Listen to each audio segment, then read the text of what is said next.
Welcome back, everybody. We are up to lessons 23 and 24 of Unit 2, and we're going to talk about in this video something called a polynomial identity. And a polynomial identity occurs when the left side and the right-hand sides of the equal sign are equivalent expressions. So if that happens, then a statement is what we call a polynomial identity. So how do we determine whether a statement is an identity? We do the following. So we basically simplify the left-hand side and the right-hand side as much as we can. If both sides simplify to the same expression, then it is an identity. If not, then it is not an identity. So basically, when we simplify both sides of the equal sign, we either get the same thing or we don't. If we get the same thing, it's an identity. If we don't get the same thing, it's not. One thing to note here, and I always get asked about this, is that plugging in numbers into an equation is not a valid way of proving that a statement is an identity. The only valid way of proving an identity is to follow these steps here. Following these steps proves that it works for every possible number.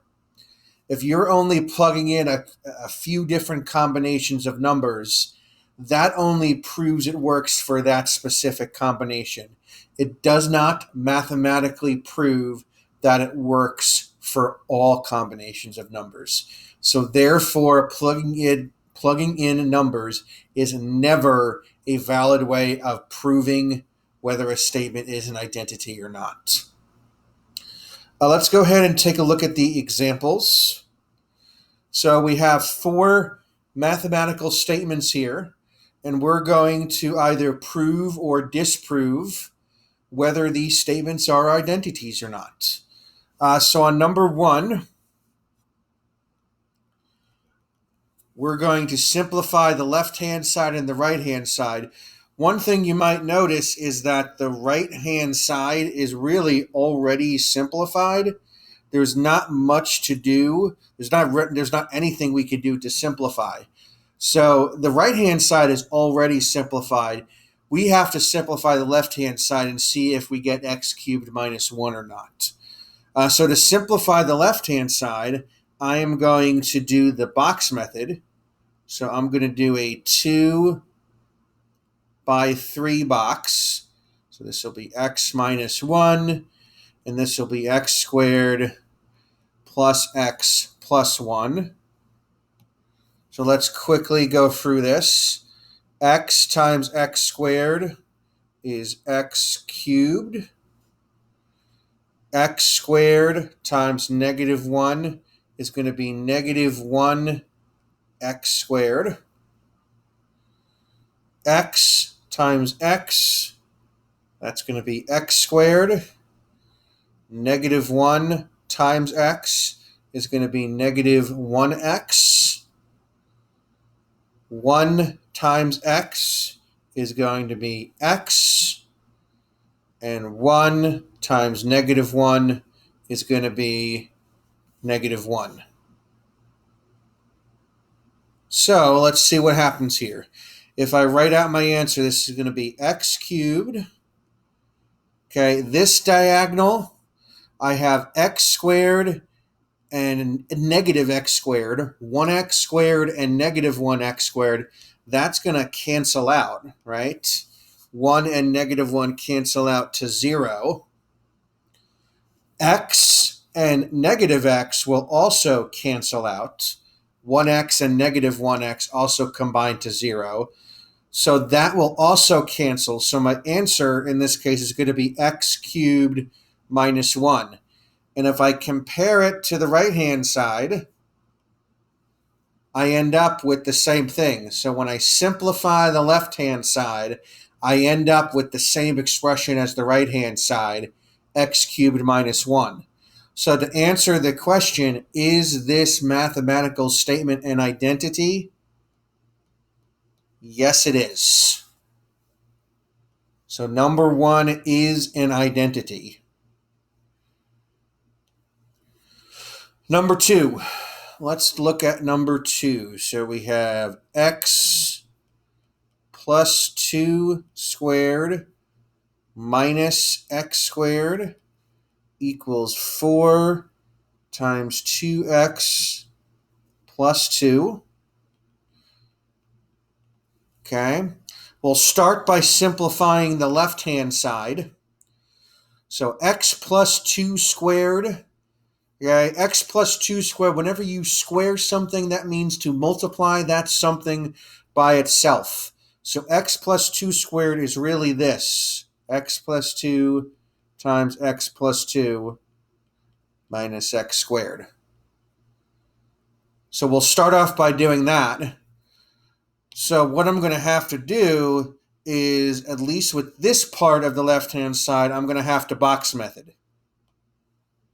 So let's box method that and see what happens. So x plus 2 and x plus 2. All right, so x times x is going to be x squared. 2 times x is going to be 2x. 2 times x is going to be 2x again. And 2 times 2 is going to be 4. So I put that together and I end up with x squared plus, diagonally I have 2x and 2x, so that will give me 4x plus 4. All right, and don't forget I have to bring down this minus x squared here. So I have x squared plus 4x plus 4 minus x squared. If I combine my like terms here, I'll have x squared and negative x squared. Those are going to cancel each other out. X squared and negative x squared cancels each other out. So the left-hand side simplifies to 4x plus 4. Okay.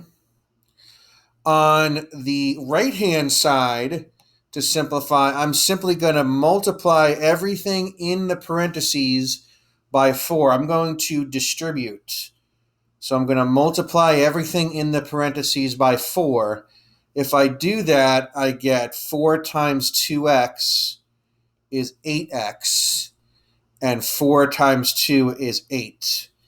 So on the right-hand side, I get 8x plus 8, and if I compare these two things, so on the left, I got 4x plus 4.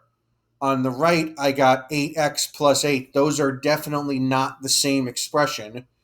So to answer number 2, is number 2 a polynomial identity? No, it is not. It is not a polynomial identity because we got different expressions when we simplified the left-hand side and the right-hand side. All right, let's take a look at number 3. Okay, number 3 is interesting because we have 2 different variables. That's not going to change how we do it, though. So we have x plus y times x squared minus xy plus y squared equals x cubed minus y cubed. Okay. So on the left-hand side, I'm going to have to box method. So let's set that up. So I have x plus y, and I have x squared minus xy plus y squared. All right, and let's see what we end up getting. So this one right here is going to be x times x squared x times x squared is going to be x cubed. Okay, this one right here is going to be x squared times y. All right, so there's nothing I could do other than write it out as x squared y. Now, when I do problems like this involving multiple variables, in this case I have two variables, x and y, whenever I write out my answer, whenever I have a term that has both variables in it, I like to write the answer in alphabetical order. So notice here, I wrote this as x squared y instead of yx squared, since x comes before y in the alphabet. It's not that writing it the other way is wrong. It's just traditional that we write our answer in alphabetical order with our variables in alphabetical order. So we're up to this one right here. So this is going to be x times negative xy. X times negative xy. So that's going to be negative x squared y. Okay. This one right here is going to be negative xy times y. Negative xy times y. So that will be negative x y squared. Right? Because I have negative x and I have y and y, so y squared. This one right here is going to be x times y squared. X times y squared. So I'm just going to write it as x y squared. And then this bottom one here is going to be y times y squared. Y times y squared is going to give me y cubed. So let's simplify this. Let's write out our answer. Starting in the top left, we have x cubed. All right, in this diagonal, let's look at this. I have x squared y and negative x squared y. X squared y and negative x squared y. That's going to cancel. In the next diagonal, let's see, it looks like the same thing is going to happen because I have xy squared and negative xy squared. Xy squared and negative xy squared. So that diagonal will also cancel. And then we have a positive y cubed. So I end up with x cubed plus y cubed. All right. On the right-hand side, there was nothing to simplify. So if I compare this, I have x squared or x cubed plus y cubed, and I have x cubed minus y cubed. Those are not the same expressions. So number 3 also is not an identity. When I simplify, I get different expressions. I get similar expressions, but x cubed plus y cubed is very much different from x cubed minus y cubed. All right? So that's it for number 3. Last one, number 4. So x minus y squared equals x squared minus 2xy plus y squared. Okay, so we will simplify here. So on the left-hand side, actually, first of all, on the right-hand side, it looks like once again, there's not going to be much to do to simplify. There's really nothing we can do to simplify on the right-hand side. But on the left-hand side, x minus y squared, I could rewrite that as x minus y times x minus y, since squaring means to multiply that something by itself. All right, so if I set up my box method, that's going to be x minus y and x minus y. All right, so let's see what we end up with. I have x times x, that's going to be x squared. I have x times negative y. X times negative y is going to be a negative xy. Remember, I'm writing the variables in alphabetical order. So a negative xy. In this one right here, this is also going to be x times negative y. So x times negative y, that is also going to be a negative xy. And then down here, this is a negative y times a negative y. A negative y times a negative y, that's a negative times a negative, which is a positive. So this answer will be a positive y squared. So if I put that together, I end up with x squared. And then here I have negative xy and negative xy becomes negative 2xy, right? Because I have two negative xy's. So negative 2xy plus y squared. So x squared minus 2xy plus y squared. If I compare this to the right-hand side, do I get the same expression? Yes, I do. X squared minus 2xy plus y squared. So number 4 is indeed an identity.